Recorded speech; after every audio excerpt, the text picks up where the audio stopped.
Tapi kali ini kita mau belajar tentang konseling pranikah. Konseling pranikah itu penting. Kali ini kita akan belajar arti pernikahan. Topiknya adalah tidak ada keluarga yang sempurna. Parenting ini perlu diketahui oleh semua orang, bukan hanya orang tua. Belajarlah menjadi teman yang asik, yang ngobrol, yang menghargai. Family unboxing.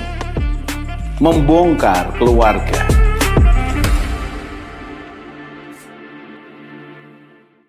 Salam keluarga Indonesia, kita belajar lagi dan kali ini kita masih belajar family unboxing.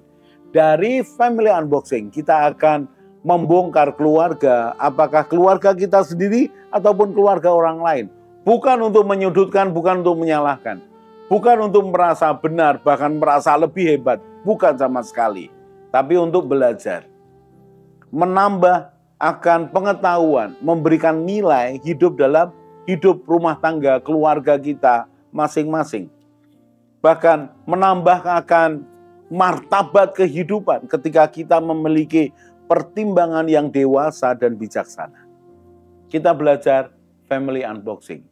Dan kali ini saya mau menceritakan satu kejadian yang berat buat satu anak muda, laki-laki. Mengapa? Dia berumur sekitar 19 tahun. Dan keluarganya tadinya baik-baik saja. Baik-baik saja. Tapi di umur 19 tahun ketika dia kuliah semester yang kedua ya, atau ketiga, saya lupa. Dia kuliah di luar kota. Dan dia dikabari mamahnya, dikabari ibunya, ayahmu minggat, ayahmu meninggalkan kita semua. Oh, itu berita yang membuat dia kaget. Dia kaget. Dia pulang, belum waktunya pulang. Dia biasanya 2 bulan sekali pulang karena cukup jauh. Dia di luar kota, biayanya lumayan. Dia pulang keesokan harinya. Mengapa? Karena mendengar ibunya nangis begitu rupa. Ayahmu minggat. Karena kata minggat artinya meninggalkan. Dan minggat itu pasti sesuatu yang negatif. Mengapa? Kalau katakan ayahmu pergi, oh suatu kali kembali. Ayahmu tugas, oh suatu kali kembali setelah tugas. Tapi kata minggat itu berarti meninggalkan. Dan lebih berarti negatif.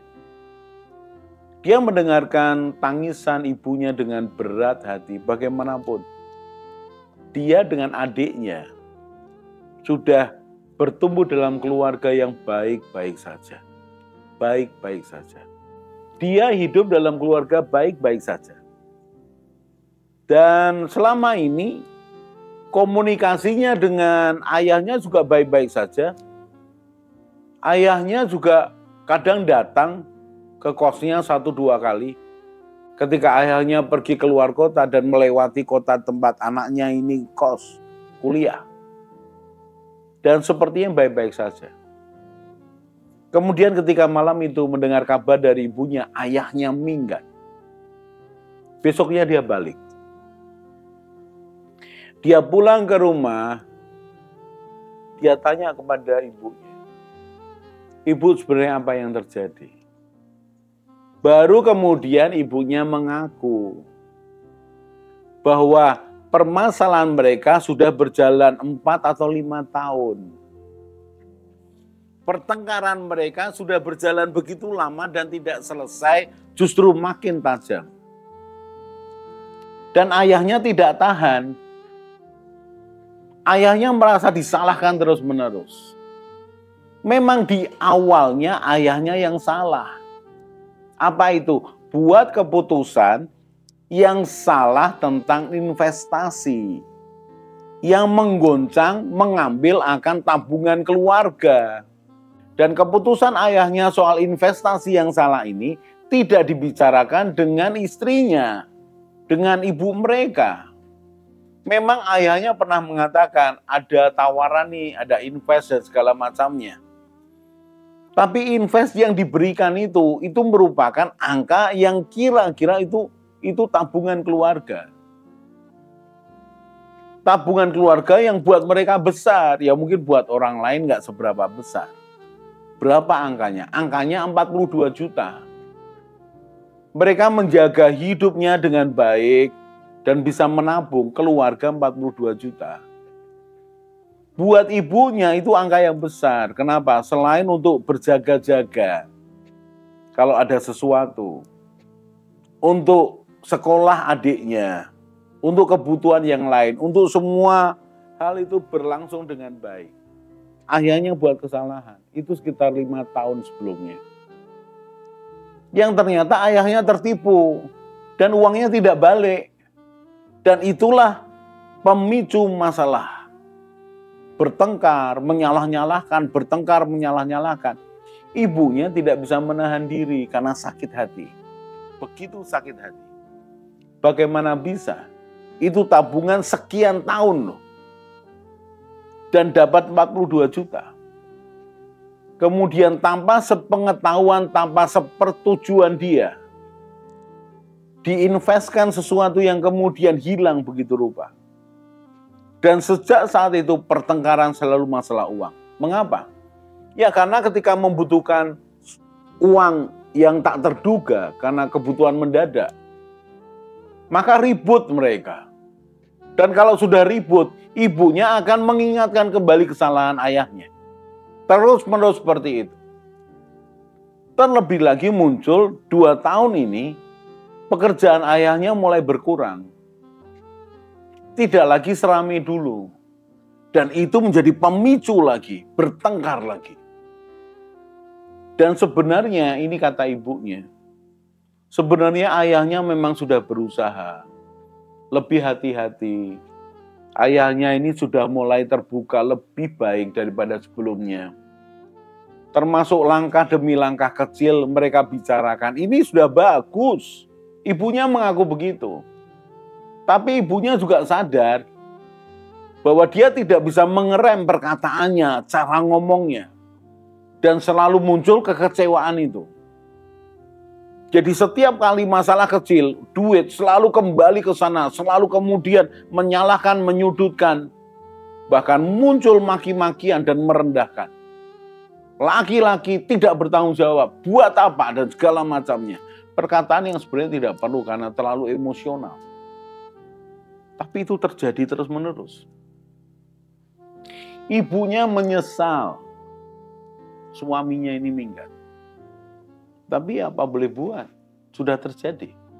Terus anaknya coba tanya, apakah ibu sudah kontak saudara-saudara ayah yang lain di kota-kota lain? Lalu anaknya bertanya, apakah ibunya sudah telepon saudara ayah di kota lain? Mungkin ayah ke sana. Dan ibu mengatakan, ayahmu ini kan sebenarnya sudah pergi seminggu. Aku baru beritahu kamu kemarin. Dalam seminggu itu ibu sudah tanya kepada saudara-saudara ayahmu. Dan mereka mengatakan tidak ada. Ya bisa jadi ada tapi mereka menyembunyikan. Atau memang ya ayahmu memang tidak ke sana.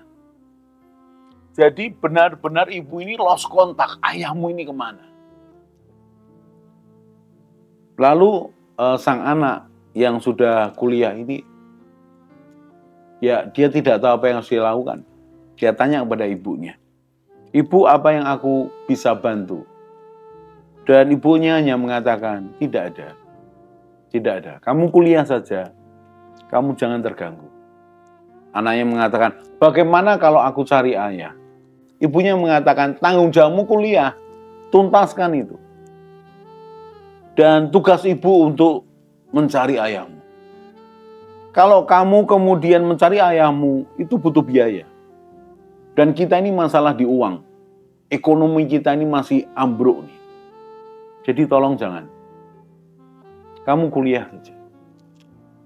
Lalu anak inilah yang kemudian bertemu dengan saya. Pak Yos, apa yang harus saya lakukan? Ayah saya minggat. Ya, setelah mendengar ceritanya yang tadi saya sampaikan pada saudara, saya paling mengatakan begini. Yang pertama, taati orang tuamu saja. Kamu disuruh kuliah toh? Ya sudah, kamu kuliah saja. Tapi dia katakan, aku mau bantu ibu. Ya bantu ibu sebisanya. Yang pertama, bantu dalam doa. Sebut nama ayahmu dalam doamu. Minta campur tangan ilahi supaya ayahmu ingat, sadar, kemudian kembali. Itu lebih baik. Kemudian, coba kontak ayahmu. Siapa tahu dia menutup diri kepada ibumu, tapi dia membuka diri kepada kamu anaknya. Siapa tahu. Terus anak ini mengatakan, saya sudah telepon Pak berkali-kali Pak. Sudah nada masuk loh Pak, tapi tidak diangkat. Dan terus-menerus seperti itu sampai hari ini. Terus saya katakan, coba kamu berdoa ya, minta campur tangan Tuhan. Telepon ayahmu. Karena siapa tahu dia kangen kamu, anak-anaknya. Karena kalau seperti yang kamu lakukan, ayahmu ini kan ayah yang bertanggung jawab. Ayah yang sayang keluarganya. Cuma tidak tahan dengan perkataan gunjingan ibumu kan. Iya Pak. Ya udah. Doakan. Telepon ayahmu. Berdoa minta campur tangan Tuhan.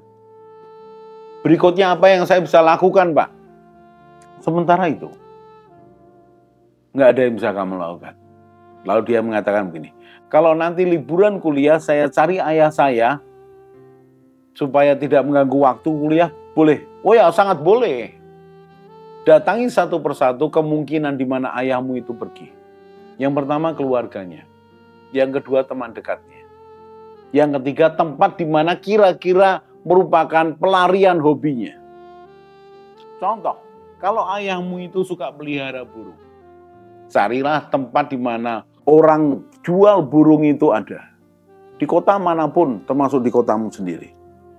Siapa tahu ayahmu tidak pergi keluar kota, tapi menyembunyikan diri. Ayah saya bisa kembali ya Pak, percaya aja. Bukankah lebih baik percaya ayahmu kembali daripada ayahmu hilang? Ayo kita berdoa. Kemudian saya berdoa. Dan singkat cerita, anak ini balik ke kota di mana dia kuliah. Berikutnya indah sekali. Apa itu? Ayahnya kembali. Kapan? Setelah 4 bulan. Setelah 4 bulan dan dicari oleh keluarga semuanya. Pulih kembali. Seperti apa? Suatu kali nanti saya ceritakan keadaan yang lebih baik. Apa yang dilakukan ayahnya. Kemudian bagaimana prosesnya. Tapi yang jelas, ayah yang minggat tetap bisa didoakan. Tetap ada jalan keluar.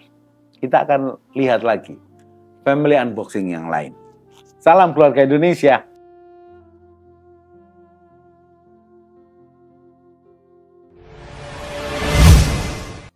Mari bergabung dalam Keluarga Indonesia dengan cara subscribe channel ini. Di Keluarga Indonesia, kita akan belajar bersama tentang pranikah, pernikahan, keluarga, parenting, mertua menantu, dan juga family unboxing. Jadi jangan lupa share kepada teman dan keluarga dan juga subscribe.